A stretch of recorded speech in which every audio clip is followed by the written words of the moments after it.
Bear down, Bears fans. Another edition of the Chicago Bears podcast coming your way. Pat the designer. Is that Jeff Meller in my chair? Jeff Meller from the Chicago Bears post-game show from the Fantasy Football Show joining us today. Jeff, what's going on, my guy? Not much, Pat. I have to say I was pretty pumped when I got the invite to come to ride shotgun with you. I usually get to be the driver on our post-game coverage, but to just kick back, relax, let you drive, and I get to just chill out and react. I'm all for it. You don't get that opportunity enough here at ESPN. But listen, today I think we got a good topic to break down as well, because we got to talk about this article came out a couple of days ago. We've referenced it a few times, but haven't really broken it down. The fact that Ben Solak from ESPN put out the rookie report cards to this point. There's a great time to put them out. We've kind of seen a ton from the top three, right? Of course, Caleb Williams, Jayden Daniels, and Bo Nix we've seen a ton from them. But now Drake Maye being able to get into the mix and seeing a few games from him. He puts out the report card, and Bears fans may want to cover their ears when they hear this, but he has Caleb Williams ranked as the fourth best guy. So we got to break down, do we think that's fair? All that and more today episode of the Chicago Bears podcast. Hit that like button, subscribe to the page, leave a 5-star review. Y'all know what to do. I want to start this out this way, Jeff. When you hear the grade that he gives Caleb Williams, and we'll dive into the article, but I just want to give the report card part of this where he goes through all of the different things that could see the ups and downs of Caleb Williams, and then, of course, the grade. In the report card portion of this, he says, Williams has made plenty of prototypical rookie errors in his season with the Bears. He'll spray on routine throws, get stuck on reads that he should have eliminated pre-snap, and snowball bad plays into worse ones. But he's also shown several excellent traits and skills that are not typical of a rookie quarterback at all. His high difficulty throws can stack up against any of the elite QBs in football. He has been given more command at the line of scrimmage than most young signal callers, and has responded well. And he has done this in an offensive ecosystem that has seen bad line play, compounded by injury, and an offensive coordinator fired. With better play around him, Williams can clearly hang at the NFL level, and his ceiling will be defined by ironing out the snap-to-snap roller coaster he's currently riding on. He gives him a C+. When you look at Caleb Williams' season right now to this point, Jeff, do you think that grade is fair, or is it too high, too low? Listen, I think Ben knocks it out of the park with that assessment. I've always loved Ben's work going back to the Ringer. I think he does an excellent job of breaking down the film, actually doing the homework. And then in the article, a lot of the stuff that you just read, he also gives you actual examples, tangible examples, yes. Right, Pat? I think it's absolutely a fair grade. C+, yeah, I think Bears fans heading into the season, the hope was that it would have been a much higher grade. But the reality is that the results haven't been there. Now, this is one of those situations where I think to myself, okay, are there extenuating circumstances? How much of this is actually on Caleb, and how much of it is obviously on the fact that Shane Waldron was not the right guy for the job? I think after 1 week, seeing what Thomas Brown did, we heard Caleb push back a little bit on the fact that the offense wasn't simplified when he met the media the other day. However he wants to phrase it, whether it's being simplified, I think there was clearly, if you just look at the results, right, there was an emphasis on, hey, get the ball out quicker, help the offensive line out. We've talked ad nauseum on the post about how the offensive line isn't a strength for this team. And so Caleb needs to do what he can to help the offense out. I think what we saw in one game was a lot to be excited about. But you have to go off of the other 10 games prior to that, right, where things didn't look good. And the 3 games prior to Shane Waldron getting ejected were awful. And so I think it's a fair grade. We've had a lot of highs and a lot of lows. And so when you look at it, all these polarizing games, okay, it looks like a C+ to me. I think I'm absolutely on board with that being a fair assessment. Yeah, no, I think what's interesting is he talks about some of the highs and lows in this article, and make sure that you guys go out there and check it out as well. But he talks about some of the highs and lows that Caleb has had, talks about how he's got a very high off-target pass rate this season, 22.7%, talks about how he hasn't used his legs, very similar to what we saw from him in that Packers game. That was one of only 3 games where he had a scramble rate of over 10%. And the thing that goes into that, and I think you hit the nail on the head there, Jeff, is you had an offensive coordinator that wasn't making the game simple for him with an offensive line in front of him that's just not talented enough. I don't care what anybody says, to go out there and protect a rookie quarterback. He broke down some of the sack or some of the pressure numbers that Caleb Williams is getting. 59 quick pressures on the season, Jeff.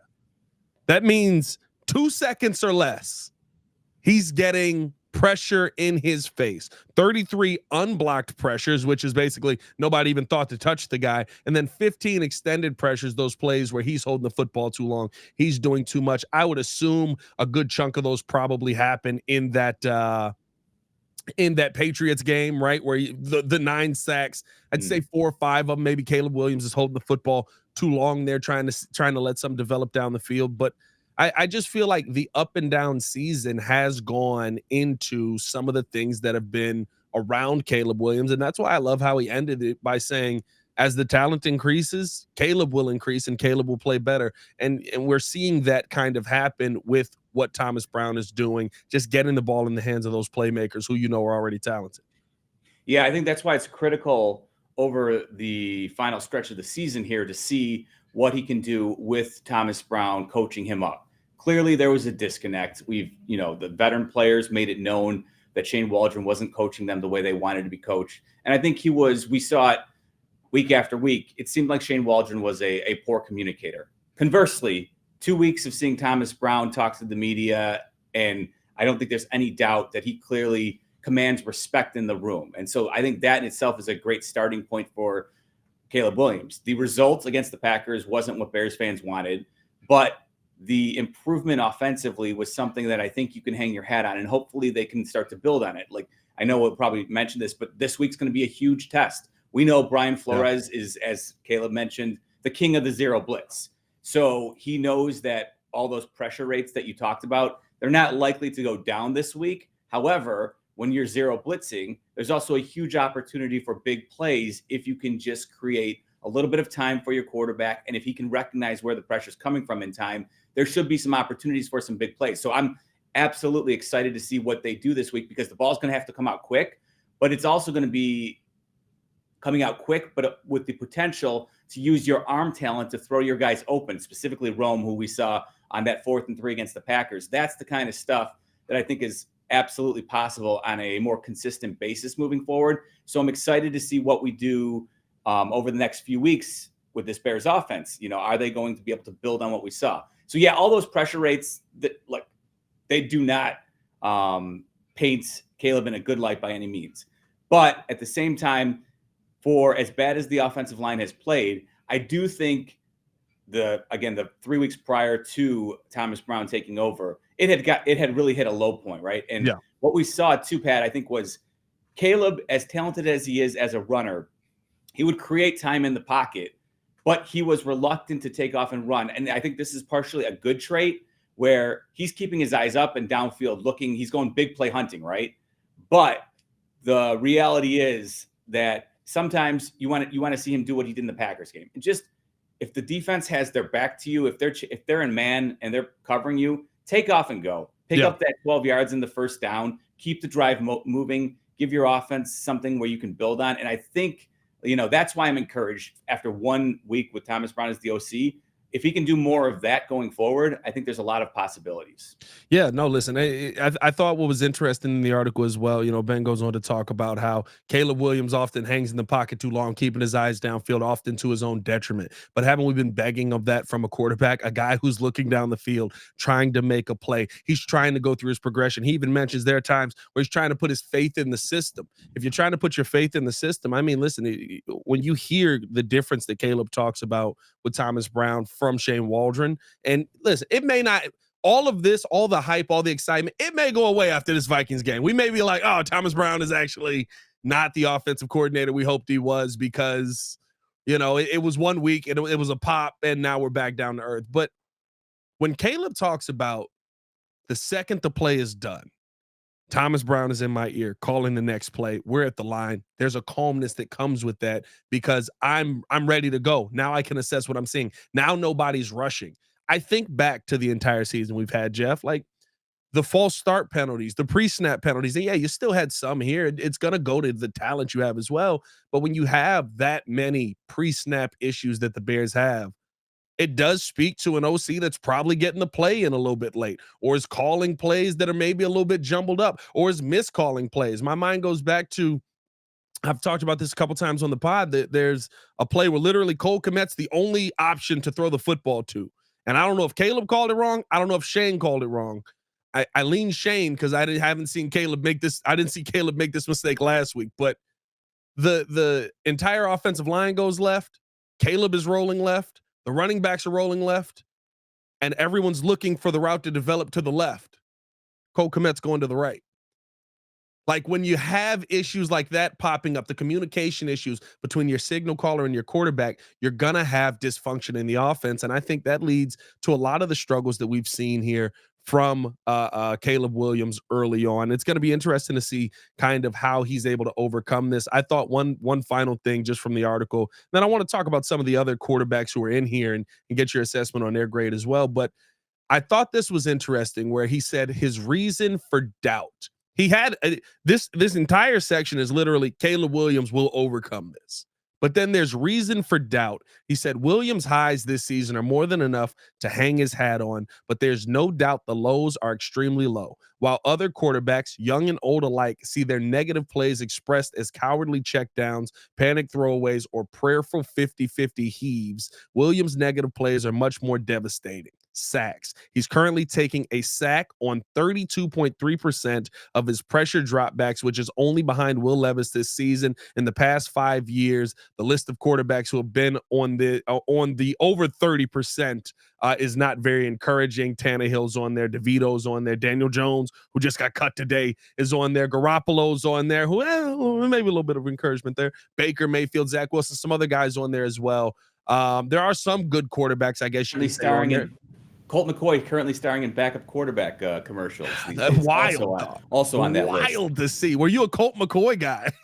I was not, but I do enjoy the commercial. I have to say the commercial is great. The commercial is phenomenal. But I just think when you hear that, does that in your mind maybe speak to a quarterback who, yes, he's not throwing the interception, but he's not willing to give up on the play, and that will lead to his detriment long term? You know, it's certainly possible that listen, that has to change. It will be problematic and it will derail his career if he continues to take, I'd say not even at a sack rate that high, but even anywhere close to that number will be absolutely devastating and could submarine his career. Yeah. However, I don't think that will be the case long term. Again, this is his rookie year. We know a lot was put on his plate in regards to protections and what they were asking him to do at the outset of the year. After just 1 week against the Packers, watching him play the way he played, where he was willing to take off and run. Again, I just think there's an element for anybody who is an athletic quarterback. It's really hard to make the transition from the college level to the pro level, because for your entire life, and we saw this with Justin Fields year after year, right? For your entire life, you've been the most athletic guy on the football field. And when you wanted to, you could always turn it into a backyard football game where you can run around. And if you are as talented as someone like Caleb Williams, you can just create space, evade rushers, keep looking downfield, and eventually you can usually find a guy get open. In the NFL, you just don't have the same type of time. You also have to be worried about secondaries being more able to hang with your receivers. And then you also have to be on the same page as those receivers when you're in a scramble drill of how to get open. So I think the sack rate, which is just, off the charts bad for Caleb, I just think it's a product. It's part of the growing pains for a rookie quarterback, especially for a guy who's in Caleb's position where he hasn't been given a good offensive line. And he thinks, okay, at USC, he created some of these bad habits, right? Like, I'm Superman. I can go ahead and put the team on my back and do it myself. And I think some of the success at USC and even back in his days at Oklahoma, which led to him being the first overall pick, you have to fight that a little bit in the NFL level because these guys are just too fast to be able to do that. And so, again, that's why I'll go back to what I saw last week, take off and run. Like, and again, I don't want him to he's not Lamar Jackson. I think any Bears fan out there knows that, Pat. He's not going to rush for 1,000 yards. He's not Justin Fields as a runner, but he can do the occasional, if the defense isn't going to, if they're going to be so concerned about, shutting down your receivers, but they're going to give you those running lanes, you don't have to do it every week, but certain defenses will allow for it. I don't think we'll see that this week against Minnesota. There'll be too many rushers coming, too many free rushers coming. So he's going to have to get the ball out quickly. But this is an opportunity where I think he has the talent, and I think he can beat teams in different ways. And I'm still completely, I'm still like to the moon with Caleb still, Pat. Yeah. I think I know we'll get into some of the other quarterbacks. For me, though, to cut to the chase, he's still the guy I'd want first in this draft class. I don't care what Jayden Daniels has done so far. I'm still taking Caleb number 1. I may be proven wrong, but I still have that much confidence in him. I would still be there with Caleb for many of the reasons you just said. I think that, when you talk about a guy who can beat you in different ways, in the long term, I think it will pan out. There's going to be games where he does hit you with the run and you're like, oh crap, I forgot he can do that. You know what I mean? There's going to be games where I expect the deep ball to develop at some point. There's going to be games where he's going to be the check down king. I think what he struggled with early on in his rookie career was he felt like he had to prove the deep ball had to fall. He felt like he had to take the shot. I got to make the home run play. We're down. I got to make a play. Like you said, what he had to do at USC, putting the team on his back, where really what he needed to do was, hey, you got that man underneath. You got to hit him. You can't miss that. Those are easy opportunities. And you talk about Lamar Jackson. Every time I watch Lamar, just about every week, there's some short pass that goes for a 15 to 20-yard gain. Take advantage of those things. And I think once Caleb, if Thomas Brown can kind of keep Caleb on that path, I think we're on a path that's going to lead to success. What is interesting, though, is Caleb is last among all the quarterbacks on this list. Bo Nix, Drake Maye, and Jayden Daniels all on this list. Ben gave Drake Maye and Jayden Daniels both A's on this list, and Bo Nix getting a B-. And you mentioned the number 1 quarterback that you would take is still Caleb Williams. I'm still there. Definitely in my mind, I would still rather have him above Jayden, because I think the fact that you're seeing this young man walk up to the line, make checks, he's understanding what the defense is, he's figuring things out quickly. I think that is a skill that we just haven't seen from a quarterback here. Drake Maye may be making me change my mind, though, Jeff, because when I watch Drake Maye, it sucks over there. He's got no wide receivers. He has no running game. He has a terrible offensive coordinator that I think shoots his team in the foot more than Matt Eberflus does here, which is an impressive feat to say. And I think he's got bad leadership all around over there. Like, he's making it work. If there was any quarterback on the list that I'm like, that is an apt grade, what Drake Maye has done with absolutely nothing has been impressive to me. So you're right.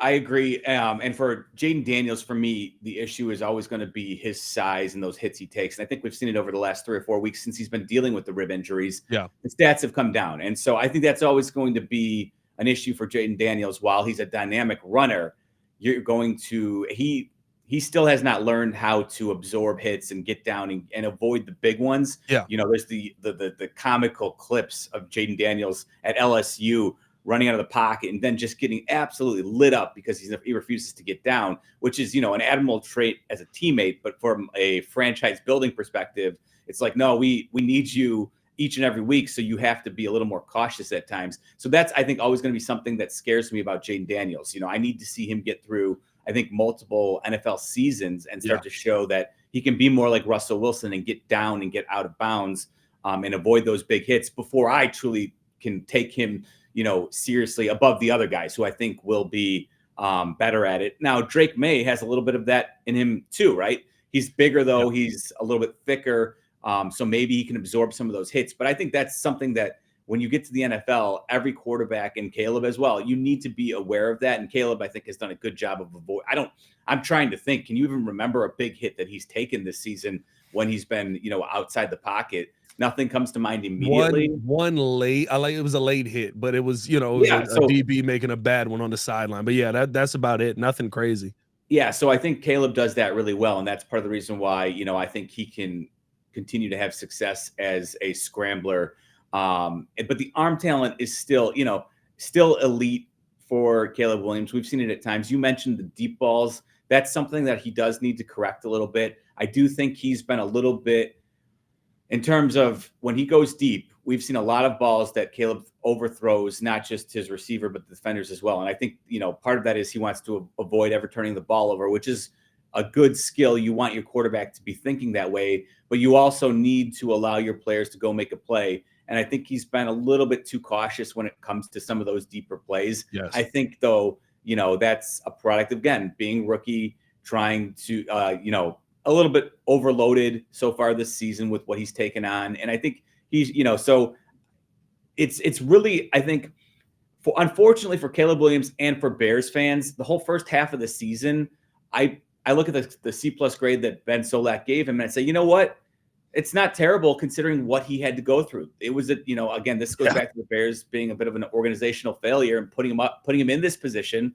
But I think Caleb's still the best thing the team has going for them as an organization. I believe in him. And so hopefully now they're on the right track with Thomas Brown. Hopefully we can start to make more assessments. It's really hard, just after 1 week, because I don't want to come on here, Pat, and be, with the pom-poms and be like, you're feeling a little bullish though, Jeff. I can see you trying to hold back. You're feeling a little bullish on Thomas Brown. I am. And I really do think that this past week got me back in that place, that headspace where I'm like, yes, he is a very good player. And as long as the Bears put him with the right coaching moving forward, I think we will have a lot of success in this city. And that's something to still be excited about.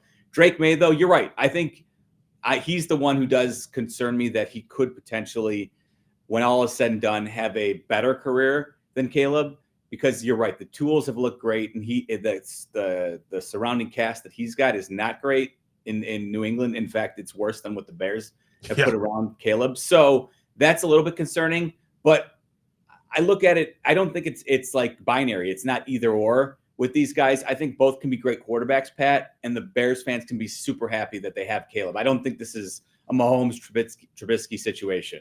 No, I'll tell you this. I left this article after reading through what he said about all four quarterbacks, and of course, watching the all four quarterbacks this season. I've said this for a few weeks. I'm like, I think this may be one of those quarterback classes that we look back and talk about where we're like, yeah, the NFL's a chunk of the quarterbacks that are good in the NFL came from this class. We still haven't seen really two of them, in Michael Penix, who, I don't know, he may be 30 before he really gets a shot to play down there, and JJ McCarthy. So, you don't know what they're going to end up turning into, but all four of these quarterbacks, I would love to have a Jayden Daniels in a Washington situation on this team, right? I would love to have Bo Nix with Sean Payton on this team. Like that, those are the things, right? I think everybody went to a situation that speaks to what being able to develop that guy for that organization, right? Bo Nix probably went to the perfect spot for him. Sean Payton being there, there's no better guy to develop a quarterback. And if you had question marks on a guy who you feel has all the talent, but maybe doesn't have all of the IQ to make the right play in the right moment, that's the guy you want to pair him up with. Jayden Daniels going over there with Cliff Kingsbury, and the first thing they do is go out and get offensive line. Drake Maye was in a rough situation, but I think that Drake Maye, like I said, he's the one to me that has the talent where I'm like, he's kind of overcoming some things that I wouldn't expect him to overcome. And I think even Caleb Williams in this situation here with the Bears, listen, I would hope that Ryan Poles realizes his quarterback shouldn't be getting hit, and that would mean he's going to go get some offensive line help next season. If that's the case, I would expect Caleb Williams with more protection to be more comfortable back there. Hopefully you've got the right play caller, and you start to move forward with a young man that seems like he understands how to play the quarterback position, something we haven't seen in Chicagoland. So hopefully we all get what we want in all four cities here, and we're talking about one of the great quarterback classes of all time. All right, let's finish it out with this, Jeff. Appreciate you guys tuning in, showing love. Hit that like button, subscribe to the page, leave a 5-star review. Y'all know what to do. What are you expecting to see? You sound very bullish on Thomas Brown. I'm sure the accountability comments got you excited from him this week at the press conference. What are you planning? What do you think we're going to see from Caleb Williams versus the Vikings this coming Sunday, and this offense, of course? It's tough because, like, as I mentioned, the zero blitzes are going to be coming. They're going to be coming from the exotic looks. So it's going to be something that Caleb's never seen before. At the same time, and real quick, just to get like the Thomas Brown thing, I don't even know if it's what he says as much as it is how he says it, Yeah. And I just, whenever he's up there, and like, this is something for a Bears fan you get excited about, but at the same time, if I'm the Bears as an organization, I watch my head coach go up each and every week, and then I see Thomas Brown, and the difference is really stark. And that's the one thing where I'm like, ooh, boy, I don't know how good of a reflection this is when your OC is outshining your head coach each and every week at the podium, and but is preaching a different message, Jeff. Yeah, and that's for another podcast for you Pat, to handle. But it's really hard to know what we're going to see, because again, I think there's going to be a lot of big plays out there for Caleb to take advantage of. I expect completion percentage will come down a little bit this week, just because he's going to be seeing a lot more pressure. But at the same time, if it results in a couple of long plays and maybe one of them goes for a touchdown, it could be a big week yardage wise for Caleb, if they can take advantage of some of those, just plugging them up long enough where he can see, get Rome open down the field and take advantage of some of those plays. And that we'll get back to what we were talking about, where you need to put a little more touch on some of those balls and give Rome a chance to win, those one-on-one 50-50 balls down the field where you can have big plays. And I'm hoping to see that. Will he handle it? I don't know. Like, this team has been Jekyll and Hyde all year, so I'm hopeful that we do see that. But again, at the same time, I won't be completely discouraged if it's a struggle, because I think this is the reality of what a lot of rookie quarterbacks have to deal with, especially when their offensive line is, it's bottom third of the league. So I'm hopeful that they can take advantage of it. And, after 1 week, Thomas Brown showing us that he can make adjustments and he's coaching the right coaching points to Caleb, I'm hopeful and optimistic that we see a performance closer to the one we saw against the Packers than what we saw the 3 weeks prior. Yeah, no, I think that I've got this game finishing 24-21 Vikings. I'm not going to pick the Bears to win just because that never works in this city. But also, I think, listen, you're going up against a team that's top 12 in defense, top 5 or top 10 in offense. That's not a team that's just going to roll over and die because they're playing you this week. Like, I think that there's a lot of things, especially with the blitz, that Caleb's going to have to deal with. The touch is my biggest question at this point. Listen, if anything, Caleb, it sounds crazy to say, but take a page out of Sam Darnold's book. Sam Darnold drops back often and goes, Justin Jefferson's down there somewhere. You're going to have to do that with Rome this week. You really are. There's going to have to be some plays where you just trust that your wide receiver is going to beat a guy one-on-one, and you give him a football that gives him the opportunity to be able to go up there and get it. Might that result in some picks? It might, right? And this is the number one defense in intercepting the football in the NFL that you're going up against. But realistically speaking, they're going to be chasing you. They're going to be rushing you because they already know the offensive line is not great and that you have struggled with taking sacks this season. There's going to be some plays where you do got to drop back 1-2, let it fly, and just see if Rome can go get it. And you got to put the ball in the right position. That's the biggest concern, Jeff. He's been throwing the football so far away. It's like, yeah, he's not throwing interceptions because even the DBs are like, well, where the heck is that one going? Like, it's to me, that's the one thing. If we can see the deep ball accuracy improve this week, I do give the Bears a good chance to actually go out there and win this game. Yeah, I do think, like, to give you I'm with you. I'm picking the Vikings, but I would not be surprised if the Bears, if they put a performance together like they did last week against the Packers. I do think there's an opportunity there to get the Vikings. They are playing their third road game in a row. And so that's something that obviously is, it's difficult to go on the road, but week after week after week, it's something that the Vikings are going to have to deal with. But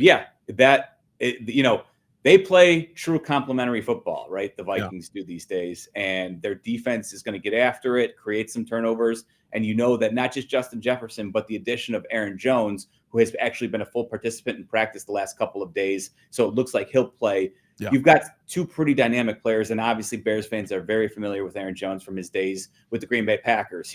Remember at the opener last year, I remember us just dumbfounded, partially because of what Aaron Jones did to the Bears as a member of the Packers. So, they've got their hands full defensively, especially with some of the injuries the Bears are dealing with defensively. So it's not going to be easy, but I do think getting the Vikings in this spot, you've got a chance here. And I think it's a much better opportunity for the Bears to try and get the Vikings this week, as opposed to trying to get the Lions on Thanksgiving Day, because that one is going to be a hellacious opponent that I think wants to make a statement on national TV on Thanksgiving. No, 100%. We'll see what ends up happening. Hopefully the Chicago Bears team goes out there and puts up a fight, because if you don't, you might lose 7 straight. I'm not gonna lie to you, Jeff. We might be having some tough post game shows coming up. But appreciate you coming on, Jeff. Appreciate you taking the time out of your day. Let the people know everywhere that they can find you at, my guy. You can follow me on Blue Sky at Jeff Meller. Oh, Blue Sky guy. I like that. Yeah, man. Listen. I think most people know I'm at Jeff_Meller on Twitter. But yeah, on Blue Sky at Jeff Meller, pumping up the numbers there. So posting more frequently there. So check me out there. And those are the 2 spots I post most on social. So yeah, make sure to follow me over on Blue Sky as well, at Pat the Designer. Also on everything at Pat the Designer. I'm pretty much found anywhere you need me. Appreciate you guys for tuning in and showing love. Hit that like button, subscribe to the page, leave a 5-star review. Y'all know what to do. For Jeff Meller, y'all stay safe out there, Chicago. Bear down, one love. Peace. Oh, you and your soundboard over there.